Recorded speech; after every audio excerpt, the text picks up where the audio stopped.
Today we were speaking about living distinctively and creating your vision because it's December, right? December 3rd, and the new year's coming. Most people choose to plan their year when the year already started, which doesn't make any sense to me. Why am I having a vision board party in January when the year already started? So I didn't even know what I was doing when the year started, so I already have a slow start. Most companies, corporations, enterprises start at least September of the year for the next year. So we wonder why we don't have the success that great companies have, because we're not doing the things that great companies do. So if you ever want to see a successful person and you wonder, how can I be like them? Study their habits. Habits determine your success. They determine how your life may be. It's not always about your resources. It's about the things that you do every day. Do you have wealthy habits? Do you have poverty type habits? Do you have destructive habits? Do you have abusive habits? Do you have lazy habits? What kind of habits do you have? And I've studied my habits, and all of my habits are not good. Some of my habits are inconsistent, but most of all, I am persistent though. So I know the challenges that I have, and I focus on my strengths, and I also try to build up my weaknesses if they're important. If it's something that's not essential to my life, I can ignore because I'm not trying to be strong with everything in life. It doesn't make sense. That's just like in business. For me, I'm a consultant. As a consultant, I focus on my strengths to market to my customers, not the things that I'm not good at. So if I'm not good at something, I'm not putting it before you as an option on my menu of services. I sell my best features and benefits. So over the years, especially one of the biggest turning points for me was when I got pregnant with my son, and life changed, and the visions changed, and things changed. And my vision of parenting and my life wasn't quite what I thought it would be. And so I had to start all over from scratch. And it wasn't an easy process. It wasn't always a nice process, but it was a necessary process. I remember I used to ask God to allow me to be humble regardless of how successful I became. And I realized that wasn't a good prayer. It sounded good, but the things that I would have to go through to become that wasn't good. Why wasn't it a good prayer? I already said, because the things I had to go through to become humble, it wasn't easy and it wasn't fun. And I ended up losing a lot. I gained more. I lost more financially, lifestyle kind of things, but it built up character, and I gained this handsome little young man that nobody can see. Mm-hmm. All right. So when you're having a vision for your life, you need to know what that it is. What is it that I desire? And most people have no idea what they truly desire. If you ask people, what is it that you truly desire? And most people don't know. They can't describe it. They can't tell you where they can find it. They can't tell you how it will affect their life. They don't know what it is. They just know that they want it. So the first thing in creating a vision for your life, you have to create an ultimate vision without limitations of any sort. You have to see it first. What is an unbelievable lifestyle to you? Anybody? You mean higher? Yeah. Okay. That's an unbelievable lifestyle. I know, because when I met you 4 years ago, you were nothing like this. You've evolved. The evolution of Alicia. What's an unbelievable life? Well, I just wanted to clarify what you meant by unbelievable. Unbelievable. Beyond your expectations. Beyond my for you. Expectations, right. I'm not answering the question. I just want to clarify. I want you to be childlike and use your imagination. Take into consideration how your goals will impact your life and your work. So for me, it was a process of creating the lifestyle I desired. I know that I always wanted to be a mom to my son, but I also want to be a business professional and an entrepreneur. So how can both of those things work? So the first thing you have to do is see it now, and then put your goals into visuals. You have to write them down and understand the steps. You have to create the steps in order to achieve your goals. So if I desire to be a world-class corporate trainer, what is it that I need to do? First, I need to find out what the qualifications are to become a trainer. Then I have to look at my resume and say, do I even have those qualifications? If I don't have those qualifications, where can I get them from? And then also, what is the definition of a world-class trainer? Mm-hmm. How do they look? Not physically necessarily, but what is it that they do day in and day out? Where are they normally? How did they become a world-class trainer? How has it impacted their lives? Why are they considered world-class trainers? And you have to look at those different kinds of questions. And when did, they finally arrive? Because we feel like our goals are like destinations, and they're just little stops along the way. Because if you achieve something and then that's it, what's left? That's normally like when people retire, not long after they tend to pass away, or they start to get old, and they lose different functions and things of that nature. And if you really look scripturally, nobody retired. If you think about it, in scriptures, nobody retired. Moses worked till he died. He had to remember he was 120. He went up and he had to go lay down. So where did this thing come from with retirement? Do we even know why people retire? And look at the definition of the word. Is it even a positive word? No. Another thing is that you have to strategically organize your visuals of your goals on paper, in your home, your office, wherever you desire to go. So this is one of my goals. One of my goals is to travel to every country in each United States to learn more about God through people and food. I remember there was a scripture where God was speaking about, how he created the heavens and the earth, and he had all of this for our enjoyment. And I'm thinking, so why should I be stuck in the geographical area where I was born and where I desired to move? I said, if he made all of this for me to enjoy, that means I need to experience all of this, right? I really need to. And so there were people who told me it was an impossible goal, but then I found people who were doing it. So don't let people tell you that your goals aren't possible. It may be impossible for them or their mindset, but it does not mean that it's impossible. That's like some people think it's hard to get on television. This woman is on television all the time. She just learned how to get the things done. And that's the thing. If you desire something, you automatically shut down and say, I don't know how to do it. You're not going to think or attract creative ways to do it. But if you say, well, how can this be accomplished? Normally the answer or the resources come to you once you're ready for it. Keyword, once you're ready for it. And then the transformation, you have to keep your goals in front of you and review them for inspiration and encouragement. Before I created my company, I actually had different names or variations written down on printer paper, written in Sharpie pen, posted like on my bathroom door. And every morning I would wake up, because I had the master bedroom, and I would just say the name to see how it sounded, and I would go over the different options. So my company name was on my bathroom door for more than a year, because I had to save up the money just to get it incorporated, because at that time it was lean times and I didn't have it. But I kept it there in front of me for encouragement and to review it for inspiration. And I was always had to be positive and free from trying to figure out how certain things was going to happen. That's just like the ideal client that I wanted, the Ritz-Carlton. I was just thinking, like, how am I going to get the Ritz-Carlton as a client? I called, I tried, it did nothing for me. But guess what? One day they called me because they heard about me. I was like, the Ritz-Carlton called me. This is a dream come true. I was like, thank you, Lord. Because it was something that I couldn't get accomplished, and here it was that it came to me. But if it hadn't been a goal, or I didn't even think of it as a possibility, I probably would have never had it. So when you're going over your goals, I want you to see it now. Where are you? Are you home? Are you on the beach? Are you in a different side of the world? What are you doing?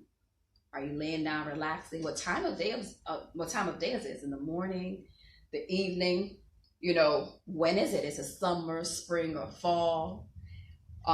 Why are you doing what you're doing? Is it because you're trying to relax, or is it?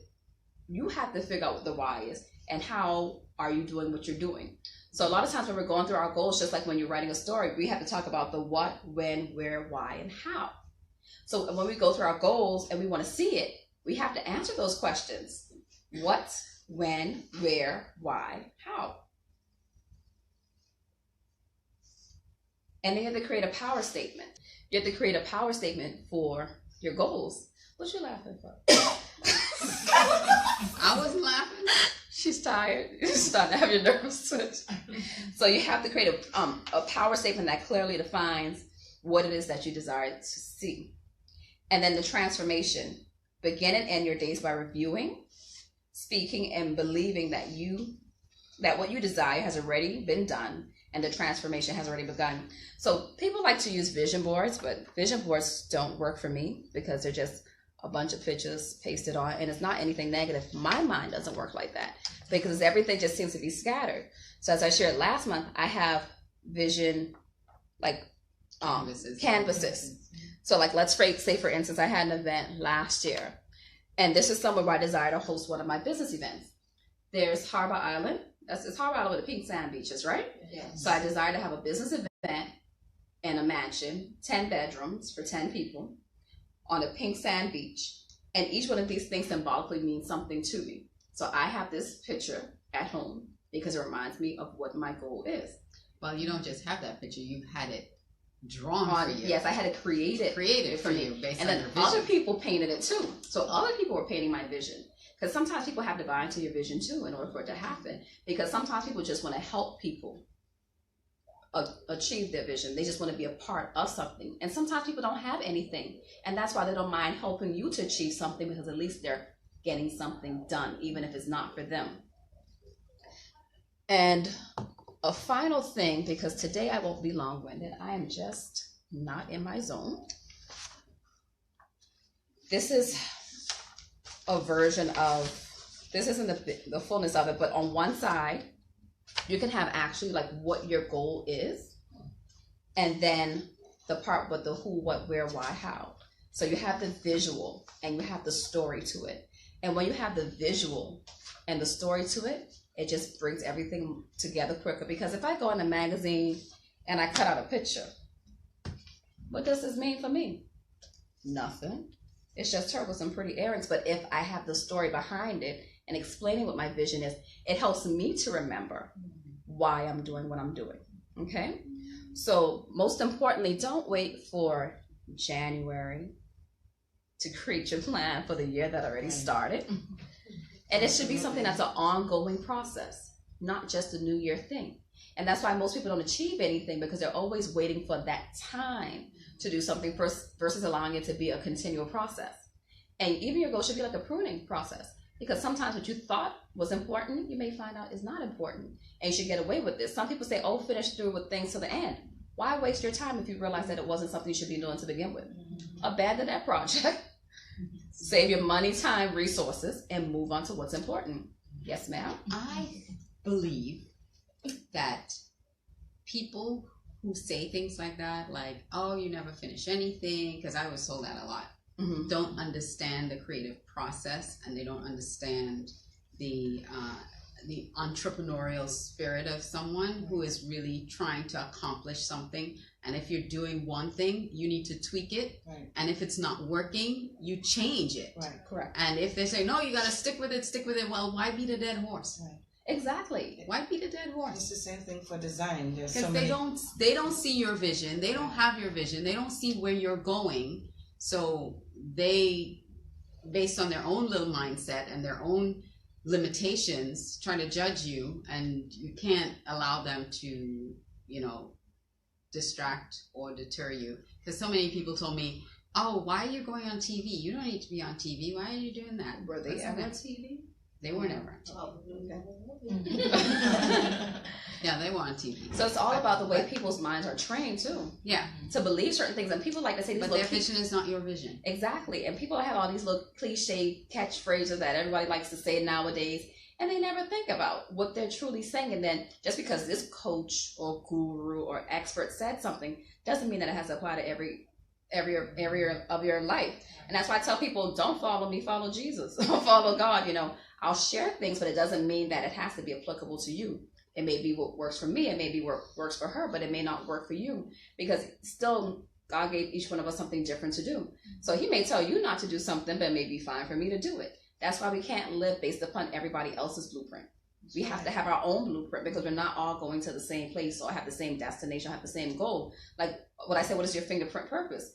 What I'm supposed to do, Alicia's not supposed to do. Marsha's not supposed to do, etc. Can't be carbon copies. Exactly. And so my point is, it's insulting to always mirror or mock or emulate somebody else. That means that you're diminishing your value and you're making it seem like you're not good enough or you're less than. That's why I've never wanted to be like somebody else. I don't want to be like the celebrity on TV. I'm fine being me, So I will conclude here for today about creating a vision for your life. But there's a few different areas to make sure that you create a vision for your life, for yourself. Most people neglect themselves, especially mothers, because it's all about the kids. If they have a husband or a boyfriend or whoever taking care of a sick parent or taking care of the entire family, including brothers or the sister's kids and things like that, and you never create a vision for yourself. So how could you be taking care of other people if you didn't even take care of yourself? And if you don't take care of yourself, they may not have anyone left to take care of them. So you're doing yourself a favor and everyone a favor by taking care of yourself. So what is the vision for your life? Do you see you resting on certain days? Do you see yourself growing in certain areas? What do you see yourself doing? What does your family life look like? Like I said, I'm creating a dynasty as my legacy. I'm not saying, okay, my kids have to be doctors or entrepreneurs, but I want to make sure that I have a strong family heritage and history behind us, that we did something great, whatever it is that God put you there to do. Then a vision for your marriage life. Sometimes you're married and when the emotion fades, what's left? And for me, I tell people when I get married, it's not going to be for love. People think that's crazy, but what are your values? Do we have the same values? Do we have the same vision for life? Do we respect each other? Because your definition of love and my definition of love may be different. And if our definitions of love don't align, then we should get divorced, or you have those unmet expectations and things like that. So for me, love isn't going to be the number one reason why I get married. People think I'm crazy. Men understand me. Women tend not to understand me. That's fine. They don't have to understand me because it's for me, right? Then I have to have a vision for my business or my professional life. What does that look like? And then finances, because finances make so many things possible. Without them, so many things can go wrong. So I like the opportunities that they allow me. So those are the main areas that I think going into this new year that we wouldn't go through today, but your personal life, your family life, your spiritual life. How can I neglect that? If that's not in order, everything else falls apart.